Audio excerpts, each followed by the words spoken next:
So grasslands have been deteriorating for a long time now, right? And there's no one single thing that's led to their demise. I think you got to go back probably a good 300-400 years to the point at which grasslands were truly flourishing. They made up, in the case of the Southeast, they made up over 120 million acres of the southern landscape. I mean, that's about half of the entire South was some type of grassy open ecosystem, be that a prairie or a savanna, but also grassy woodlands. There was early descriptions by the first settlers that they could take their wagons through the woods because they were so open from the fire. And it sort of leads to the question of, well, what happened? Why did they disappear? And I think most experts are of the opinion that Native Americans were vitally important in managing those landscapes. We certainly had lightning fires in many places across the South, but also the American Indians were setting fire to the landscape for many different reasons, to promote hunting land, for better line of sight so they could see their enemies coming. And so that management with fire, and then let's not forget about, we had bison. Bison, there are many records, especially throughout the upper parts of the South. In the 1600s and 1700s, just, all kinds of accounts. George Washington, the first president, was talking about, writing about bison in West Virginia, for example, in the 1740s.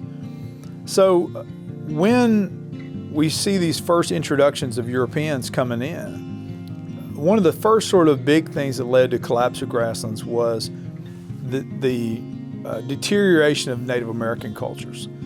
As diseases wiped out many Native American tribes in the mid-Atlantic region, their ability to manage the landscape as they had been doing for 10,000 years all of a sudden was gone. And many of those early waves of Europeans, they brought with them plowing for agriculture. They began to sort of put out some of the fires or prevent some of the fires from happening that were critical to that landscape. And those ultimately led to some very rapid changes in the American landscape. As Native American cultures were displaced and their ability to manage the land was affected permanently in some cases, for the first time really beginning, depending on where you are in the United States, some places that was 1720, other places that was in the 1800s, we begin to see this shift toward a different type of view toward land management or different practices to managing the land. And so the grasslands that somehow managed to flourish up until, let's say, the early 1800s, they largely over the past 200 years have been affected by three primary sort of factors. One is that a lot of these grasslands that were kind of on sandy landscapes or maybe rocky, rolling, they had a lot of trees in them, very scattered trees here and there. We call those savannas. Those were maintained by fire. When you take that fire off, then it all grew up into forest. So many of the savanna landscapes across the South, parts of northern Florida, eastern Texas, central Virginia, today they look like forests, and those forests have been there for 200 years. So many people embrace that as a natural landscape, not realizing the forests have actually overtaken the grasslands. The second type of major loss that grasslands have sustained is, these fertile meadows like in the Shenandoah Valley. Those are the very first places that some of the early settlers came. Their sheep, their cattle, their horses grazed those areas. In the 1720s and 1740s, we didn't know about soil conservation and, healthy water and some of those kinds of principles. And sadly, many of those grasslands were severely overgrazed. So by the time you get into the 1800s, how do you combat overgrazing? You bring in the seeds of non-native species like white clover, red clover, timothy grass, and fescue grass, and bluegrass, all of which are non-native species. And you plant those in those meadows to make them better or to, quote, improve them. And so many of those fertile meadowlands became the grazing lands, the pastures that we see today. The Kentucky bluegrass, the Nashville meadows around Nashville, Tennessee, or the Shenandoah Valley. All of these are those kinds of former grassland regions. And then the last type are the what I call the bread baskets of the South. These are the areas with soils that were rich and fertile, that were naturally conducive to being plowed.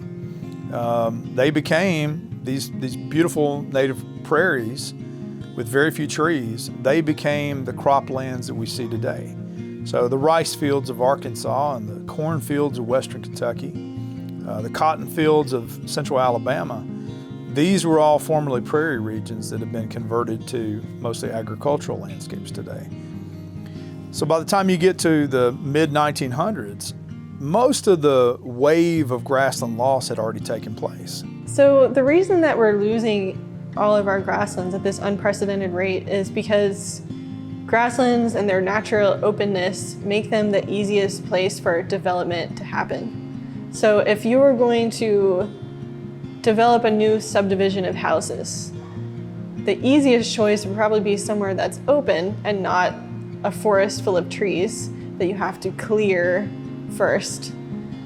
We also lose grasslands to things like agriculture because many of them have naturally fertile soils.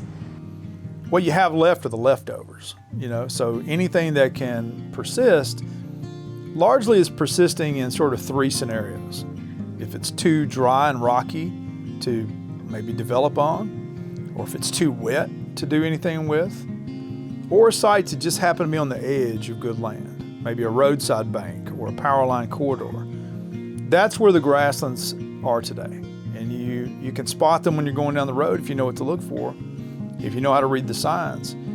But just imagine how many people would look at a power line corridor and think, oh, that's a man-made habitat. Never once thinking that what's in that power line may in fact be the closest thing left to conditions as they were 250 years ago. It just happens to be that mowing sort of simulates the bison grazing or the fire that would have burned that landscape. It's actually everything else around the power line that's grown up. That's what's different. I often say to my students, if my ancestors or their ancestors were to come back to life and walk around this landscape, if many of the Native Americans who had lived 400 years ago could come back to this land where their forefathers had once walked, they wouldn't recognize many parts of the landscape today. It's been utterly changed in many ways. Generally speaking, there's no way to really know how much grassland we've lost. I mean, at least it's a very safe estimate to say we've lost 90% across all types of grasslands. But then there are certain kinds of grasslands which we know we've lost more of than any. Those that are conducive to row crop agriculture, for example, hands down we've lost 99.99% in almost every case. So we have 1/100% left of those types. The sandier, rockier types, we tend to have lost somewhere probably between 90 and 95 to 97%.